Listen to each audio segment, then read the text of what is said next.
Well, we'll just go ahead and get started right now. Let me start with just the basics of who am I? Who are you talking to today? I am a licensed marriage and family therapist.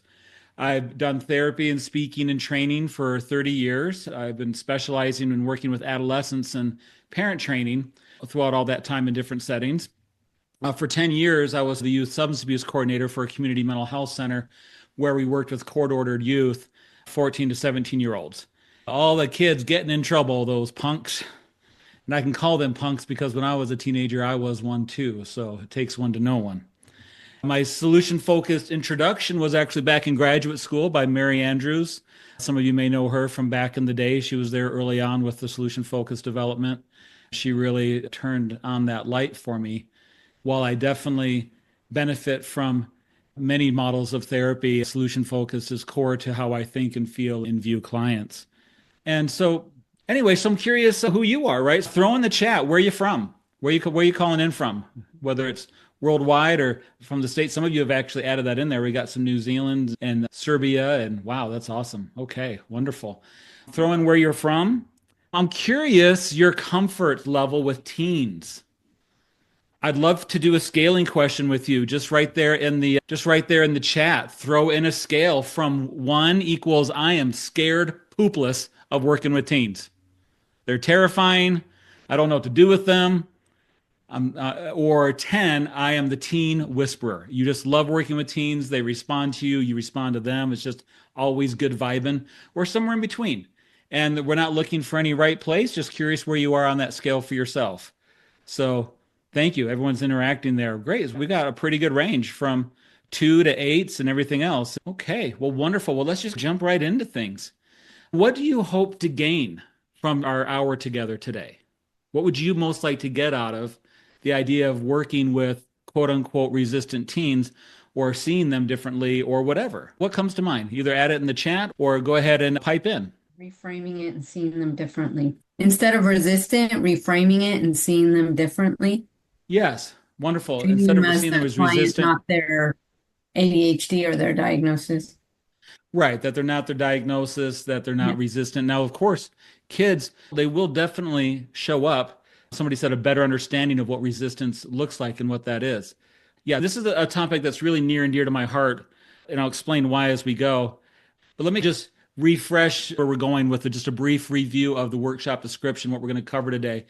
The solution focused principle that really resonated to me as a young graduate student was that there's no such thing as a resistant client, only a resistant therapist who refuses to learn from their client's resistance. And before came into this field, I worked in the substance abuse field, and there was definitely a lot of client bashing. Even though the clinicians loved the clients they were serving and they were wonderful clinicians, there's this idea of it was a therapist versus client and who can outfox the other and who can get them break down their resistance. And that clients were oftentimes fighting change. And I love the solution focused tenet that cooperation is inevitable. It's happening all the time and it's going to happen, that change is always happening. And so while we as solution focused practitioners can be comfortable and hold this type of perspective, it can be hard for other adults in the adolescent's life because we're usually not just working with the adolescent we're working with. They have parents, teachers, probation officers, and even other therapists who see the kid as resistant, see them as a bad kid, as just the behavior, just the diagnosis, or just as the problem, to see anything but resistance through their not cooperative behavior, their bad attitudes, their unwillingness to open up, and their problematic behavior that shows up. So we're going to go through some case studies of some classically resistant teenagers I've had the privilege of working with. And then we'll demonstrate some of the ways that some solution-focused mindsets and techniques can help the therapist and teen together find that path to cooperation. And so I'm curious, what do you see of how teens present as resistant? And I'm going to keep using the quotation word marks resistant, but you may have experienced them as actual non-quotation marks resistant. So feel free. I'm just curious your thoughts with that. What have you seen? How do kids show as resistant? How do we know when a teenager is being resistant? When they get a diagnosis of oppositional defiant disorder. Yeah, that's about as resistant a diagnosis as you can get, right? Yeah, it's right there in the name. And I've definitely, when I worked in that setting, my job was to do assessments and evaluations, and I was required to give them accurate diagnoses. And so even though I don't see them theoretically, As resistant, they met the criteria for ODD, oppositional defiant disorder, or conduct disorder, or any other number of issues. And so we still had to work within that framework too. How else do kids show up to you when they're resistant? How do you know a kid's resistant? Not engaging, someone said, distant, closed up, defenses up, silence, many I don't know answers. Absolutely. Yeah. One of the rules I came up with, this isn't solution focused, but when I would talk to the teenagers and they'd say, I don't know, I said, one thing I promise I'm going to do with you when we work together, I'm always going to be straight up with you. When I ask how you're feeling or what you think about something or what you wish could be different or better, I'd rather you say, I don't want to talk about it with you or I'm not sure yet. Because when it comes to knowing, there's no one on the planet that knows how you feel and think better than you. And I want to honor and respect that. And say, I don't know, isn't really actually true. And so I want you to know that I do know you better than anyone. That's what I want to understand. If you don't want to talk to me yet because I haven't earned your trust, absolutely, totally okay. But let's not use I don't know. And it was interesting how many teenagers responded to that. They didn't see that so much as a challenge. They saw that more as a validation or a stance of respect for them. But certainly, like a lot of what you were saying, what I'm seeing there is I don't want to talk to you is another one. And I don't want to be Can I ask a here. question? Yes, question? What if it's because they think you're going to go, if they're on probation, they think you're going to go tell their probation officer, or I at one point work with the LAPD in conjunction with them, and that was a gray area. We didn't tell them anything, but the clients didn't always believe us, and sometimes they hesitant on sharing certain things. Excellent question. How do you get that trust when they're worried, and oftentimes rightfully so, that you're going to report back to their probation officer, the judge, the cops, the teachers, the parents, whatever? And of course, I have to, in that setting, I had to write reports and give reports. But I would let them know, I would always tell my clients, I would say that, you know what, you have to be here because of what happened. And I get to be here because I get to do this job that I love. But I just need you to understand, and you don't have to believe me yet, but I work for my clients, and my client is you. Whoever's sitting in front of me is my client. It's your goals that matter to me. It's not the system's goals. So if your goal is to want to get out of the system and you don't know how to get out of the system, let me help you. I can help you work the system better because the way you're working it isn't really great right now.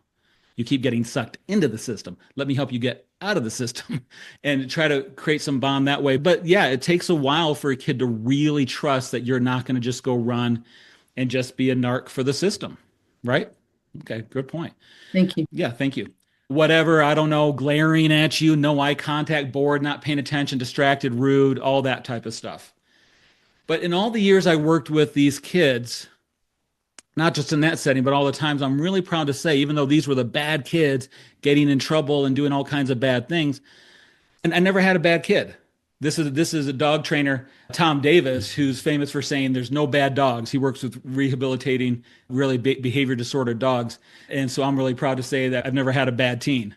Now, I've had a lot of kids doing a lot of bad behaviors for sure, or who were certainly doing dumb things, right? But never a bad kid.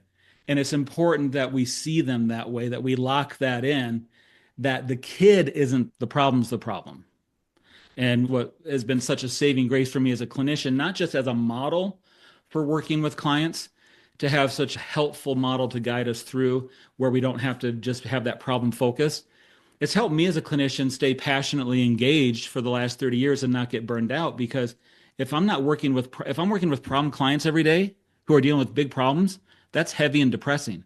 But if I'm working with amazing clients who are just maybe stuck and they don't know a way through yet, but through the model of solution-focused therapy, we know a way to help people find that path and co-construct that together. It's exciting. It's invigorating. Now, of course, there's hard days.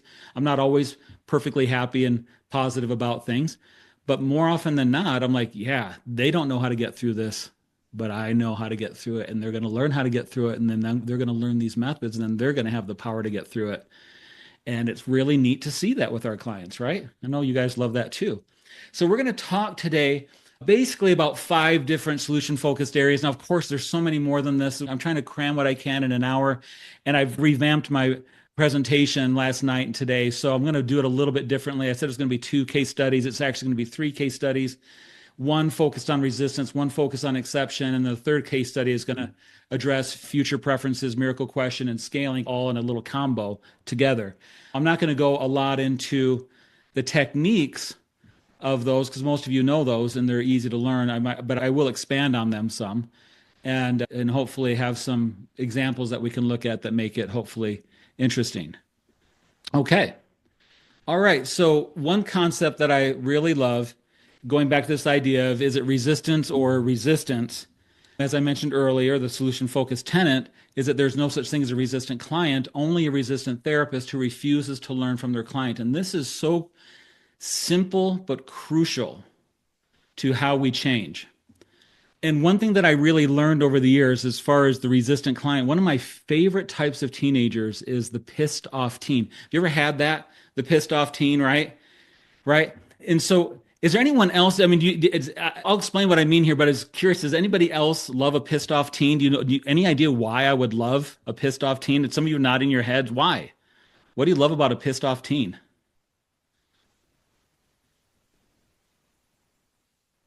Because he knows what he doesn't want.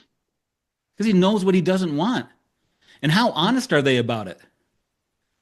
Right? What I love about a pissed off teen is they make me earn my money.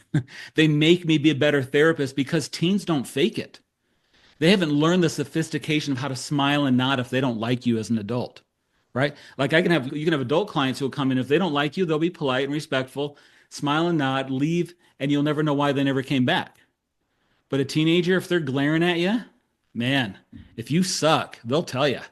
And so the fun of that, now that's not necessarily fun to receive, but if you know how to play it with them, if you can when I can get a pissed off teen to crack a smile or look up at a comment that I made, then I know I've earned my way in because they won't give you freebies.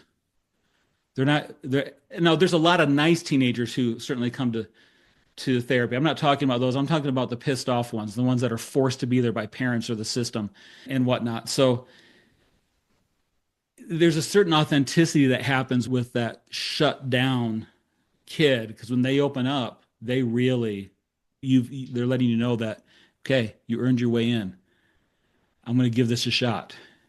I'm not going to give a lot of adults this shot, but I'm going to give it to you. That's a sacred space for them to give that to you. So as we're talking about this idea of resistance, I'm curious, what's the purpose of resistance? Like, why resist? Why fight the system?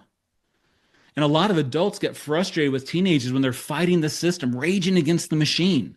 Why don't you just obey and comply and stop getting in trouble? But the fact is, quite frankly, we should all fight stupid systems, right? Heck, we even admire those that do. The American Revolution was one example of fighting against a stupid, oppressive system. And we all applaud that.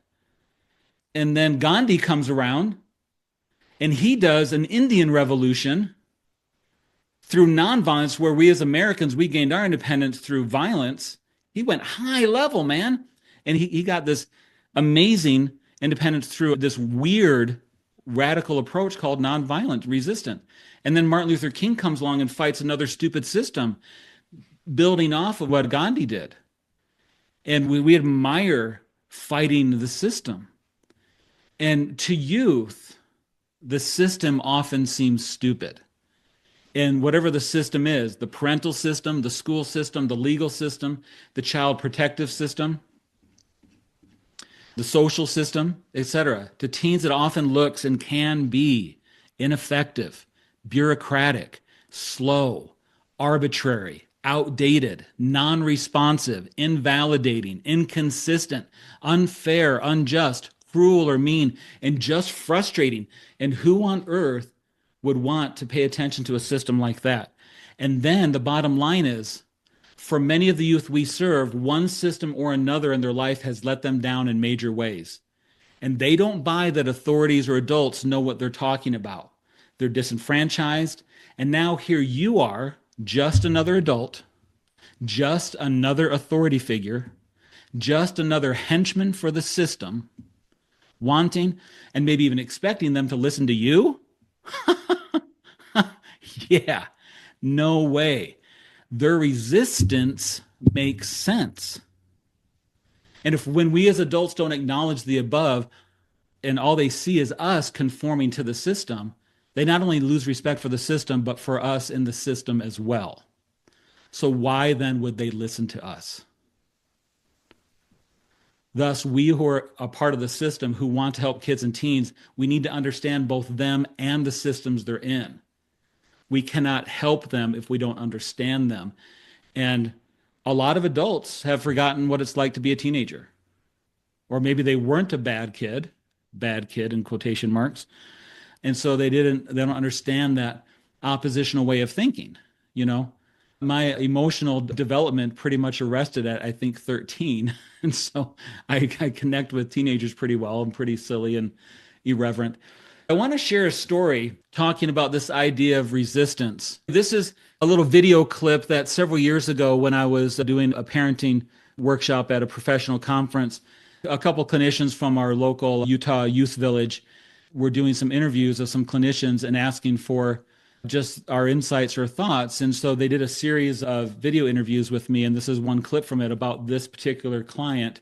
And I'll just let the clip roll and we'll talk about it. Now, it's about 5 or 7 minutes, so we'll just sit back and enjoy the show for a moment. One of my favorite success stories is really probably one of the most difficult ones. And at least it was most difficult for everyone else around but me. Now, I want to clarify here at this point, when I say it was most difficult for everyone else but me, I realize that I don't want that to sound like, oh, I'm cocky because I'm just so good and nothing's difficult for me. I didn't mean that. What I mean is it's difficult when you don't understand the kid. And it's also difficult when you don't have a good model that guides you. And I've worked with a lot of therapists and trained them when they don't have a solution-focused mindset, and they're oftentimes working against the client's goals, thinking they're helping the client when really they're working from their therapeutic goals or from the expert goals or the system's goals, but they haven't aligned with what the client themselves actually want. And they're trying to fix the bad kid rather than enlist a powerful change agent that the kid actually is, that the kid just doesn't know he or she is yet. Okay.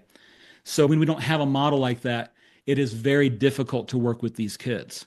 When we understand what kids are like, but we also have a model that guides us, then it's really not that difficult. It's interesting. It can be tricky, but it's not as tricky.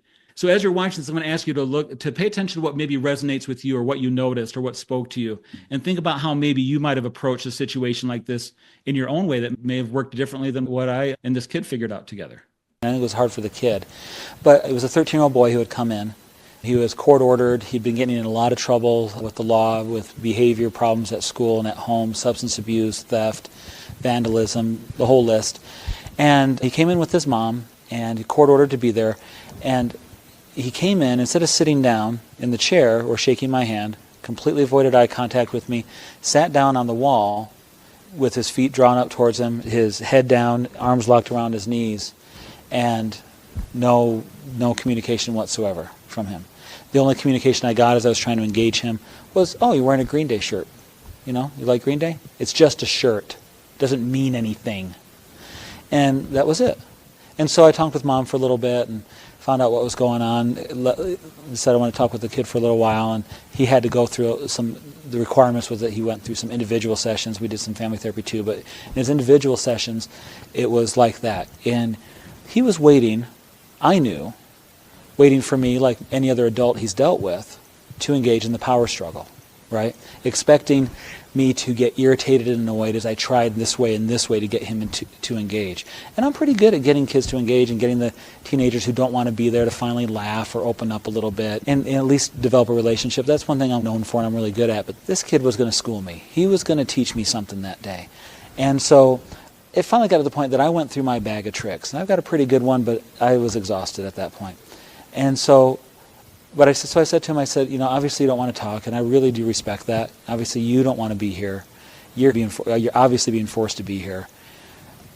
It's really okay with me, though, if you don't talk. It really is. And so since I have to be here, too, and you have to be here, of course, I have to be here in a way I get paid, so I actually want to be here. You don't want to be here. You have to be here. So this kind of stinks for you.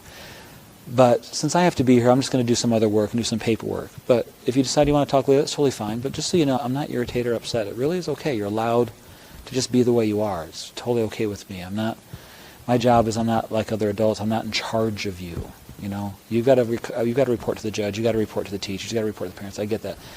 That's not my job. Okay, so, so we just let the session go like that. Well, the second session was a repeat, exact same repeat of that. Third session, fourth session, fifth session. There's no therapy occurring. It's a silent session the whole time. Now, a lot of the adults around in the system, the typical system, the adults, the teachers, the probation officers, are getting irritated, and even some of my staff are getting irritated that he wasn't opening up. And they're starting to say, maybe we need to transfer him to another therapist. Maybe that's the issue. And I said, if that's the issue, I'm really okay with that. That's not the issue with this kid. He's testing me, and I've got to pass the test. I've got to pass the test that he can't irritate me. That when I said at the first session, I said, you're okay the way you are as far as I'm concerned. He's heard that line from people before, thus to find out when he pushes their limits, he's not okay. They get impatient with him. They get tired of him. They get frustrated, and the power struggle ensues. I said, I need to pass his test. I don't need to get him doing therapy. I need to pass his test. And people didn't buy it, but we just kept it going. 7th session, 8th session, same thing. 9th session, 9 sessions. We're 2.5 months into therapy. Nothing. But still, I'm not irritated with him at all. I'm happy to see him each time, and I go about my work, and he sits there and sulks and pouts the whole time. 10th session, he walks in, shakes my hand, sits down in the chair, and we talk about music and all the things that he's interested in like nothing had ever happened. And we never talked about it, and we did therapy. Because he let me in when I refused to engage in the power struggle with him. Now, it rarely goes to that extreme, where we have to wait that long and play that game. But the message for anyone, whether it's a professional or a parent working with kids, is we have to let them teach us too what works and what doesn't work for them. And one thing kids learn really quick is that most adults aren't really good at managing their own blood pressure around them, and that kids have learned that with all the things that they can't control, they can control the adult's blood pressure. And when he got the message that I really meant it from day one, you're really okay the way you are. Now, you'll still have to be here, and I'll still have to be here. That part I can't change. But how you are here is okay. That gave him the freedom once he knew that I passed the test. Then he was open up about everything. We talked. I couldn't get the kid to shut up. Okay? So that was one of my favorites. He was a great teacher for me. In a situation like that, now, it was, as we're focusing on the power struggle aspect of it, is to refuse to engage in the power struggle. It's so easy to get sucked into it. Now, as I'm talking about engaging in this way that's really respectful to the kid, sometimes people can misunderstand that as just being soft and passive. It's very actively tuned into that child. And on the sides, the consequences are still in place. This kid, he was thinking, well, maybe he'll just wait it out. His initial strategy, I'll just wait it out, and then they'll get tired of me and he'll just sign me out or whatever, or I'll meet the quota of the requirements. The part that we didn't mention is that I told him is that obviously I'm going to have to write something up, to the judge, and I can't write anything based on silence. I actually need things to write down in the report and stuff. So, when and if you're ever ready, we'll do that. Otherwise, we're happy to do it this way.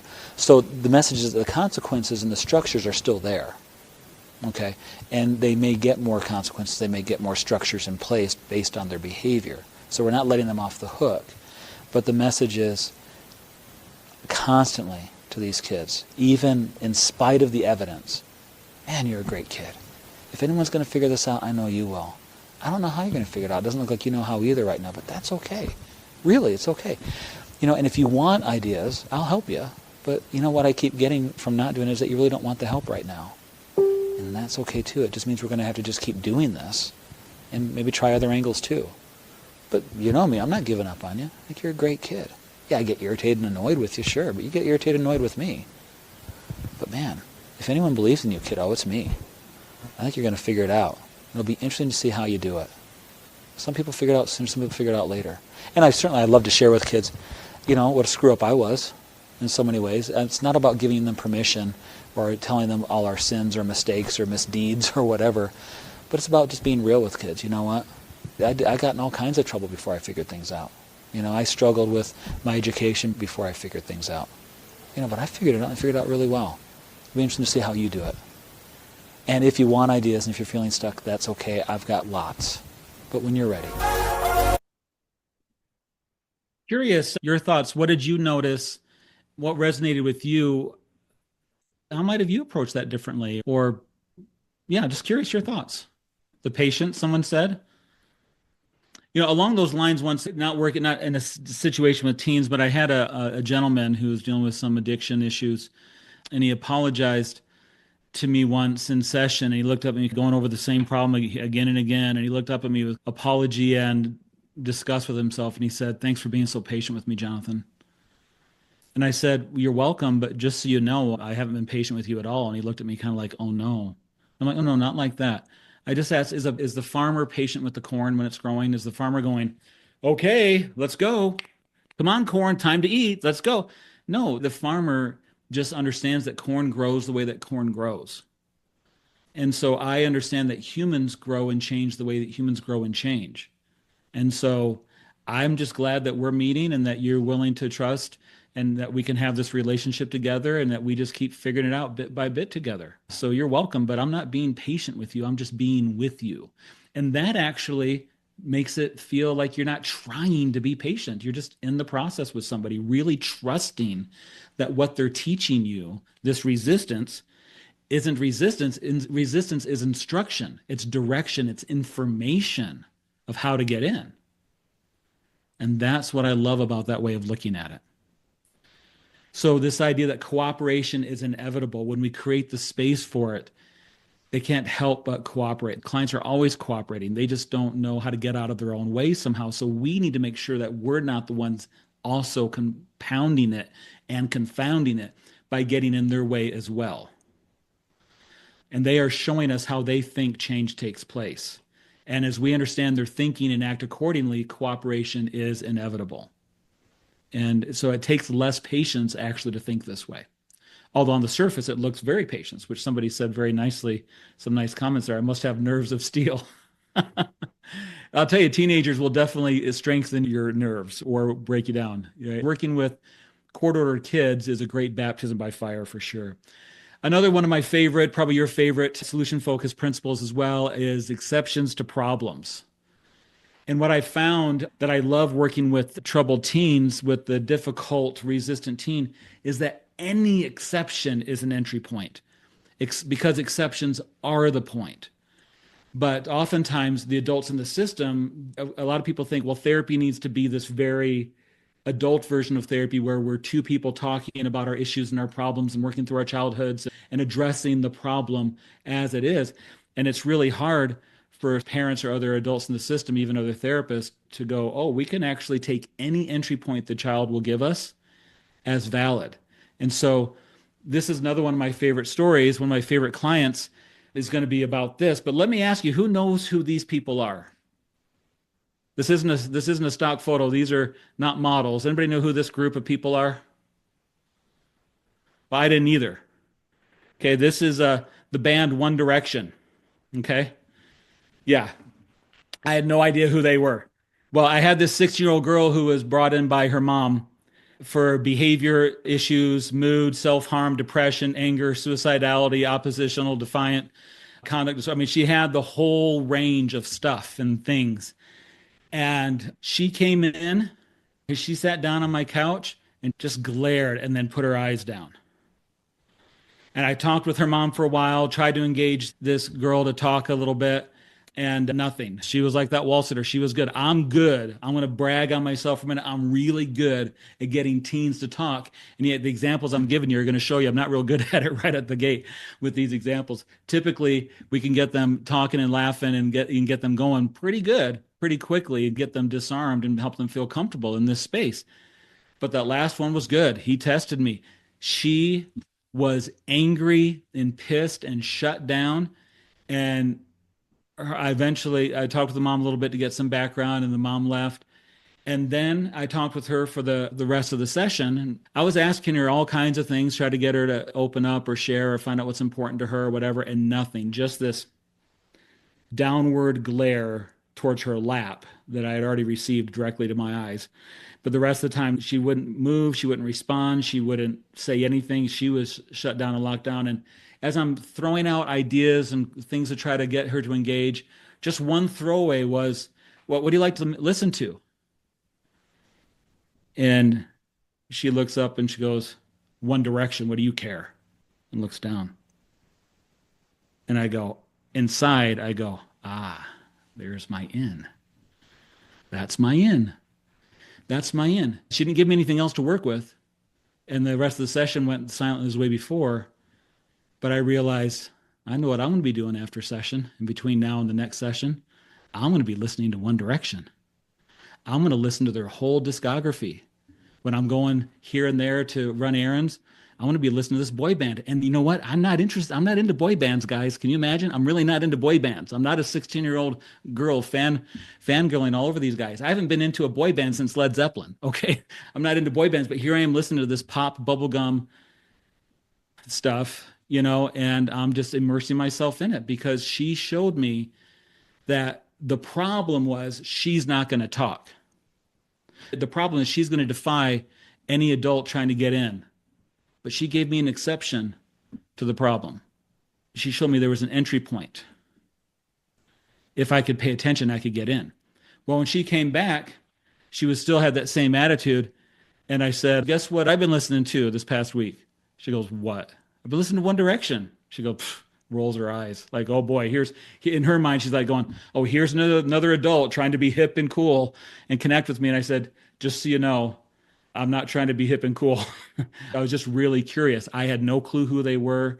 I didn't know anything about them. I'm really interested in all kinds of music, and I'm always willing to try music to see if I like it or not. And sometimes I like it, sometimes I don't. She says, well, what'd you think? I said, oh, I don't know. I can see how talented they are. They sure are. Practice really hard. They obviously are very great singers, very clearly very successful, and very handsome young men. And she kind of smiled, and which gave me another in. Because when they crack a smile, you're in again. And I said, but I don't know if it's really my style of music, but I can really see why you might like it. Why do you like it? And so she started to tell me some things. And so for the rest of the session, we talked about One Direction. And then the next session, we talked about One Direction some more. And I said, it's really not necessarily my thing, but what are some of your favorite songs and why are they your favorite songs and what lyrics stand out to you? And we spent a few sessions just talking this way. So maybe it was about a month just talking about One Direction. Her mom, who's paying, top dollar for therapy out of pocket, is like going, what are you guys doing? I said, we're just getting to know each other. She goes, well, you guys really need to get into the issues. I'm like, yeah, we'll get there. And I try to explain to mom the philosophy of what we're trying to do here, but it's hard for people to grasp that sometimes. But she was a little skeptical, but willing to go along. But in one of these sessions talking about One Direction, she paused and said, can I tell you this crazy dream I have? I said, yeah, please. She goes, you're probably going to think I'm crazy because everybody thinks I'm crazy. Well, I don't know. Just give me a shot. I'll try to be respectful. And so she told me that she had this dream and she thought it was realistic that she would be able to go to one of their concerts and be in the front row. And that Harry Styles, I think it's the kid on the left standing up with the bushy hair, the main singer. Okay. Got a fan giving me a thumbs up. Okay, good. And she said she had this dream, this vision that if she could get to the front row, they would lock eyes and he would bring her up on the stage and they'd share a kiss and he'd take her away and they'd get married and live their life together. She said, everyone tells me that's just crazy. It's stupid. It's not realistic. She says, what do you think? Do you think I'm crazy? And I said, I don't know if you're crazy or not. I don't know if that dream's possible, but I said, one thing I do know is I know a lot about crazy dreams. I know a lot about overcoming things that are impossible that most people say aren't possible, not just as a professional, but in my own life. I told her, I said, I'm a stutterer. Most people wouldn't know that I'm a stutterer. I've made my whole profession out of being able to speak well and get paid for talking well. That was impossible at one point in my life. So I don't know if this is actually possible or not, but I'd sure be interested in talking with you about it. And I'd love to explore what this would look like. And I was the first adult who took her crazy dream as maybe having some merit. And so we talked about it. And I said, well, do you have money to even get a ticket? She goes, no. Well, what would it take to get a ticket? I don't know. How much are they? I don't know. Well, let's find out how much they are. We got on the computer, found out how much tickets are and things like that. And she said, well, do you have your license yet? Driver's license yet? No. Well, to get there, you're going to need your driver's license, I guess, huh? Well, what else is going to need to happen? Well, she goes, well, I guess I'm going to need to get a job. Okay, well, do you know how to get a job? No. Do you have a resume? Do you know what that is? No. If you want, I've done like tons of resumes. Do you want me to help you make one? And so we started making up a resume and we started figuring out how to get a job. And she had really terrible social skills. And I said to her once, I said, now, just so you know, I'm just giving you feedback because I know you want to get to the One Direction concert and meet Harry and the gang and try to pursue your dream. Just so you know, I'm not saying this sound critical, but when you first come in and glare, now you don't glare at me anymore. And she kind of laughed. I said, but you oftentimes come in with this really down body language and oftentimes just really negative in your attitude and crass in the things that you say. Now that doesn't bother me. You know me. I'm easy with that. But do you think that would be attractive to Harry? She goes, no, probably not. From what I've seen, they seems like a pretty positive human being trying to put some good energy out in the world. And I said, I think it's probably hard for you to put good energy out in the world because you've gone through some pretty hard things in your life and in your family. So I don't criticize you for that, but I just wonder if that's what you think might be different or better if there was a way to do something different there. You know, we started exploring what could be different instead. And she started coming up with some ideas. She said, but I'm not good at it. I said, that's okay. If you want, I've got tons of skills. We can train on skills here. I help people develop their self-esteem and help them develop social skills. And we can work on your body language and we can work on attitude. We can work on how to deal with the heavy mood stuff that really weighs you down, you know, if you want. And that became our entry point to do therapy, actual therapy stuff. But we always did the therapy under the heading of how does she make this dream of meeting One Direction come true? Long story short, she never ended up going to the concert. But that was about 10 years ago.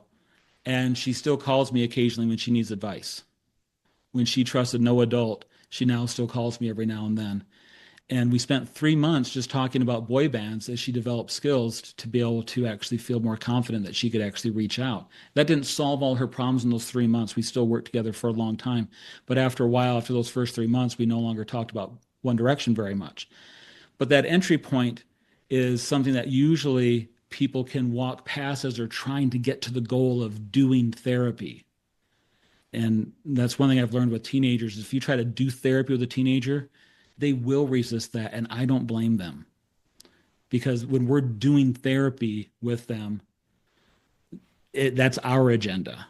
We need to find out what their agenda was. And most people were dismissing this girl's agenda because it was a crazy, unrealistic dream. But in that crazy, unrealistic dream was a big motivation for her to start looking at how she might be able to change some things in her life. Okay. So when we're looking at exceptions to problems, we want to become hyper aware to the exceptions. We need to make sure that we're not just looking at the problem, as someone said earlier about the diagnosis that they have. And they do have these heavy diagnoses and they do have these heavy problems. For those 3 months, we didn't talk about her self-harming. We didn't talk about her depression. We didn't talk about her anger management problems. We didn't talk about her behavior disorders, other than slowly starting to introduce maybe some attitude shifts. In time, we got to working on those really in earnest. But too often, because we're not looking for the exceptions to the problem, we're just hyper-focused on the problem. We can get stuck in that problem talk or problem behavior. And so when she would come in and say, hey, I took that resume and I took it around to 3 places, like, wow, how'd that happen? Not just good job, but how did that happen? Because that was an exception to a problem, right? Her actually taking the initiative on her own to be proactive towards a goal of hers rather than just be stuck in her room depressed. I'm like, wow. It's one thing we love about Insoo Kim Berg, right? She's famous for saying, she said wow a lot. I always love that watching their training videos, right? Wow, just being amazed and impressed by our clients that somehow this depressed girl got herself out the door and took 3 resumes around. That was amazing. As we talked about that, I said, well, as you were taking those resumes around, what else did you notice? What did you notice is a great question to find exceptions, right? And over and over and over, what else did you notice? Wow, what else happened? How did that shift happen? Okay, asking those different or better questions. What was a little bit different or a little bit better? And you may have noticed in your work with teens or even adults is one of the most common answers to what's been a little bit different or a little bit better, this exception eliciting question, is people often say, oh, nothing's better, everything's the same, there hasn't been any big changes, because people don't hear the word little. When people have big problems, they're looking for big change, right? And so oftentimes when they do that, I'll just validate, yeah, it sounds really frustrating. I'll come back to it later. And very often as they're talking without realizing it, they'll let out an exception. They won't even notice that they did. And I want to be ready to pounce on it. Oh, hey, wait a minute. Before you go on, that sounds like that was a little bit different or better what you just said. But you had said nothing was different or better, but something happened there. How did that happen? How'd you do that? What caused that to shift? Huh. Well, I don't know. It sounds like you actually might be more creative or clever or resilient than you were showing. I wonder what that's about. And they're hearing that little things actually matter. Wow, that says something about you. I wonder what else you might notice this week.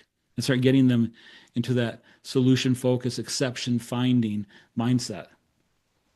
Now, I have one more story here that we'll wrap up with that kind of addresses the preferred future, miracle question, scaling, this idea of moving forward with things, not just getting past the resistance or using the resistance or just finding the exceptions of the problem, but how do we then move things forward? So this is another one of I've got so many wonderful stories. I'm so excited to share them. I wish we had time to share all of them. When I was that youth substance use coordinator, I ran a couple different groups. And one of them was the FOR youth group. FOR, F-O-R, freedom, opportunity, respect. These are the things that most teens want that they have a hard time finding and getting. So this FOR youth group, and I'd go around and I'd ask, okay, what's your preferred outcome for this group? What do you hope to get out of this? And sometimes kids would say, well, I'm sick and tired of getting in trouble. I want to get my parents off my back. I would maybe figure out how to be less stressed or not be so angry all the time. They go around and give answers, whether they really believe them or not, or they just felt like they're supposed to give the right answer. But then one kid, I said, what's your goal for group? And he said, I want to get out of your stupid effing group. But he didn't censor it like I did. He just glared at me. Now, what do you think his expectation was by way of response from other adults he's experienced? Right? He was expecting to get the same rise in response he's gotten from so many other adults. Indignation, correction, anger, lecture, punishment. Don't talk to me that way. But I just calmly and sincerely replied, that's a great goal. Seriously, do you know how to get out of my stupid effing group?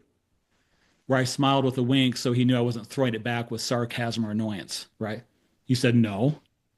I then turned and I talked to the rest of the group. There's probably about 10 or 12 other young men and young women in that group. And I said, how many of you guys have been in my group before? And about half of them raised their hand. And I said, if you want to get out of my stupid effing group, don't talk to these guys. They don't know how to get out of my stupid effing group. They only know how to get back into it. So, and they snickered and laughed because I'd already built rapport with them. And I like to give the teenagers crap and they like to give me crap. But it's that good natured, playful crap that you get with someone that you've bonded with. And I said, so fortunately for you, though, I know how to get out of my stupid effing group, which I'm now going to name in your honor the SFG. This is now the SFG group for everybody. And they all laughed a little bit. And I said, now here's the thing. I know the ins and outs of this system. This is your first time in the system, and it's already been a pain in your butt, right? And I've been in the adult system and the juvenile system for years. I know all the ins and outs. And most of you are upset with the system, which I can understand to a certain extent and even agree with in some ways. But what most of you clearly don't know is how to work the system to your benefit. You know how to kick against it, but you don't know how to not get sucked into it. And I said, but what I know is I know what parents, teachers, probation officers, and judges want to hear and need to see to truly get out of the system. And so I'm very happy, if you'll let me, to help you with your goal of getting out of this SFG. And he just looked at me, not knowing what to think. I didn't win him over yet, but he was thinking. Next session, he came in. I said, welcome to SFG. And I smiled at him. He beamed and smiled back. From then on, all the kids started calling the group the SFG. When pressed by an adult, one of the kids told me, his parents said, well, what's FG stand for? And the kid said, he made it up on the spot. He said, skills for greatness. And then throughout that, as a group with this kid and with others, with miracle questions and preferred future questions, scaling discussions as a group, we talked about what life would look like when SFG was far behind in their rearview mirrors and no part of what they were currently experiencing anymore, something that they learned to deftly navigate around. And some of these kids were making deep internal changes. Other kids were just learning how to actually navigate and work the system through manipulation more effectively. And I said, that's an acceptable goal for me. I don't have a belief that I'm going to be able to change you at the core. But if you want to be more effective at getting around the system, let's just do it smarter. This is about helping them really figure out their goals and motivation.